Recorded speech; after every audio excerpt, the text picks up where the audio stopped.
Ho an'ny fikambanana zagasy ndray kosa dia nisehatra ny fahadiovana no nojeren'izy ireo rehefa tonga tahaka izao ny asaramanitra nandrarahany DDT ny tokantrano maro teto Andrenivohitra, ny tokantrano maro izay azo ambara fa marefo tokoa raha eo amin'izay sehatry ny fahadiovana izay ny tianambara ka dia nojerena akaiky ny momba izany.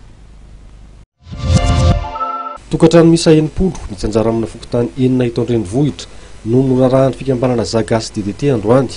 Tsy mijanona manao asa sosialy ary mitondra ny anjara birikina amin'ny fanasoavana mpiarabelona ho fanatsarana ny fiainan'izy ireo ny fikambanana indrindra amin'izao vanim-potoana amin'ny fety izao, hoy Andriamatoa Jean Navanday Ratiarson, filoha ny fikambanana raha nitarika ny ekipa ny teny Andohalo io maraina io.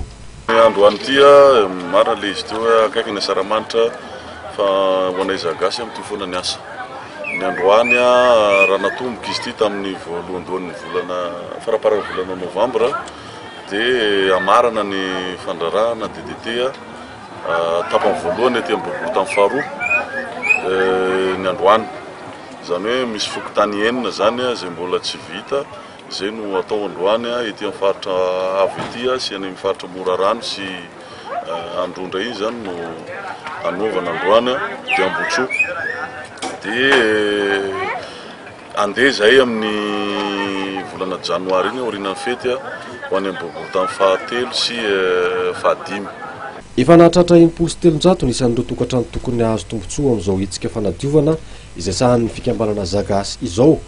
Tsy hijanona eo amin'ny fandrarahana DDT isa-tokantrano fotsiny anefa ny fikambanana. Nilaza ny filohany fa mbola hizara fanampiana ho an'ireo mahantra eny Analakely ihany koa amin'izao vanim-potoanan'ny fety indrindra ny krismasy izao mba hifampizarana fifaliana amin'ireo olona ny anganan'ny vitana.